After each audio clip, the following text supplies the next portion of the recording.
So what has your experience been when it comes to hypnotherapy? You can use it for, like with anxiety and different phobias. What I could do is just imagine your face doing Marilyn Monroe things, singing happy birthday. I just imagine their name associated with something funny or disgusting. And that's a really great way of memory. And the same thing with hypnosis. It uses similar techniques to that, isn't it? Hi, welcome to my Funny Universe podcast. My name is Healing Hoai-Linh and I'm here today with Marilyn Burns. Thanks, Marilyn, so much for coming all the way here.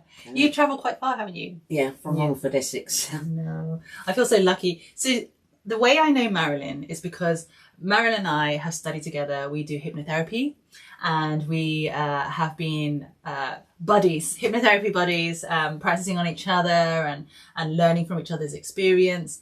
And we've become really good friends to the point where you've come all the way here to enjoy the space and kind of see what Glastonbury's like. Yeah. Yeah, I mean, I've been to the high street. It's brilliant. It looks really nice. I might not want to go home. Yeah, did you buy any crystals from the high street? I bought stuff, yeah. Oh gosh, I can't wait to see your loot.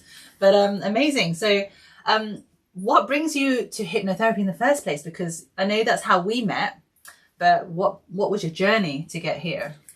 Well, I suppose I've always been interested in it. Okay. But my background was in fitness. So Okay. I wanted to help people. So I was a personal trainer, but then I did GP referral. Okay. Which is where people have different illnesses and we give them exercise to help. But along the way I realised that's just physical. This is what drives you, your mind. Yeah. And I became really interested in it. And then I decided I was going to retire and I wanted to set up my own business. So I started studying hypnotherapy. And I love it. Yeah, So- it's fascinating stuff. I mean, it's interesting you say you started off with the physical, trying to, help with the physical side of things. But, a lot of people don't realise you can make yourself sick with your mind. Oh, yes. So you can also make yourself better with the mind.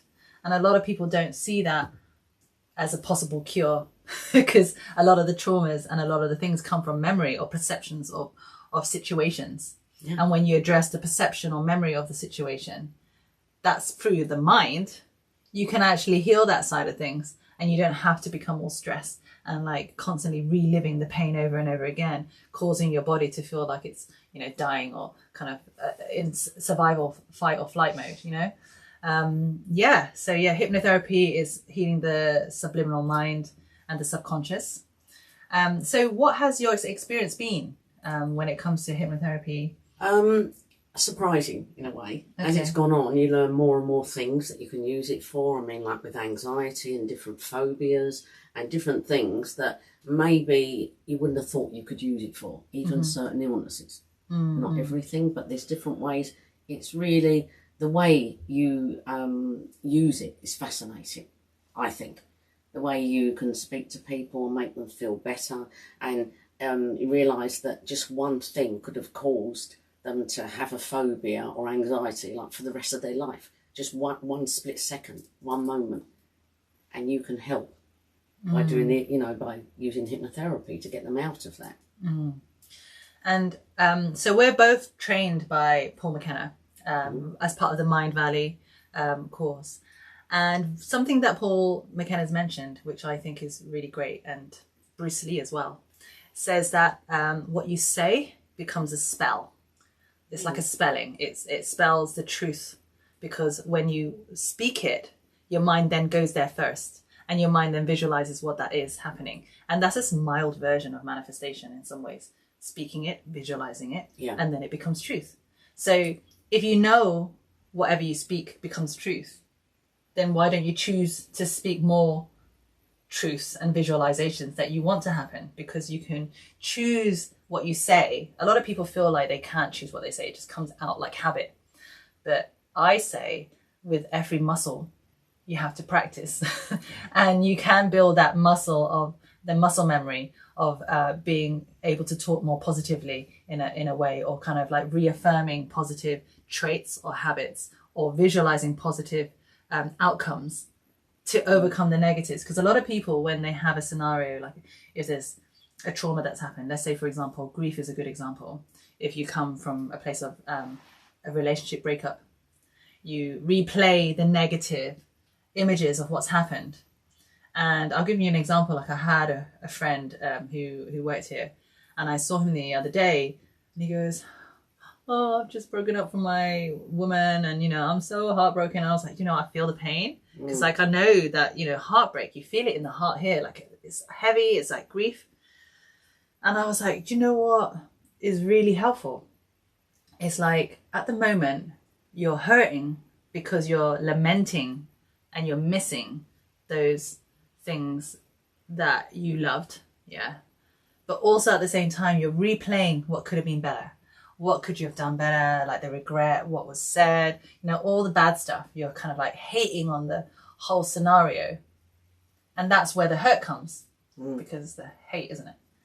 And then I'm like, well, what you could do is flip it around, kind of dampen that memory by kind of, Paul McKenna talks about, taking all the colors out of things and making it, disappear, and then replacing it with better images, better memories, And so when people, like I say, if you're trying to remember your loved ones, then try and remember with full force all the beautiful things. Like even when people pass away through death or whatever, it's good to relive the beautiful memories and make that bright and make your heart sing with a beautiful memory, as opposed to feel all crippled and dark because you're replaying the bad conversations. Right? The thing is, we always think of the negative memories, and if it was that easy, everyone would do it.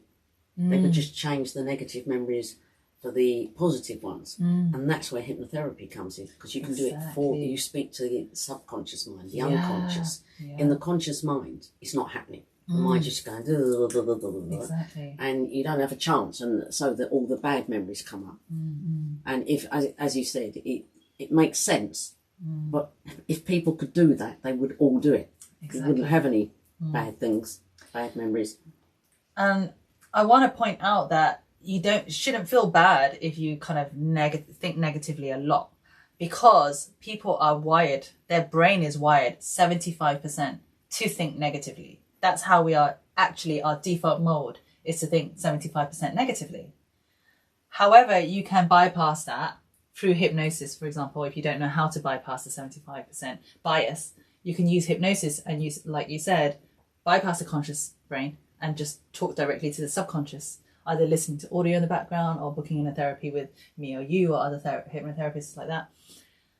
And then that talks to your subliminal mind in the background, and then that helps to exercise the new habits, the new versions that you want to bring into life. Because if we're hardwired at 75% to think negatively, that's already against us, isn't it? Yeah. So yeah, if you do need help, there's people like us that can. And I think the problem is we remember the negative things. You can have all these positive things happening, but it's the negative ones that seem to make more impact. And that's what causes the anxiety and etc. Yeah, exactly. They have issues with trying to memorize things. And I did another Mind Valley course, which was like done by Jim Quick, and he's a memory expert.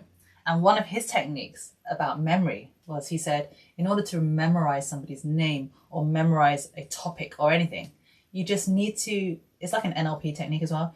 All you need to do is associate it with something totally disgusting or something totally funny. So as long as you attach whatever you're trying to remember, disgusting or funny, like for example, your name's Marilyn, okay?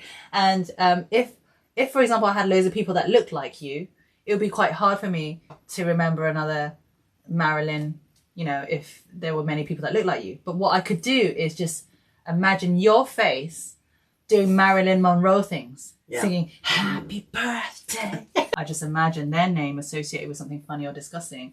And that's a really great way of memory. And the same thing with hypnosis. It uses similar techniques to that, isn't it? It's like associating things, trying to bring in new memories. Yes. With association. Definitely. Yeah. Yeah.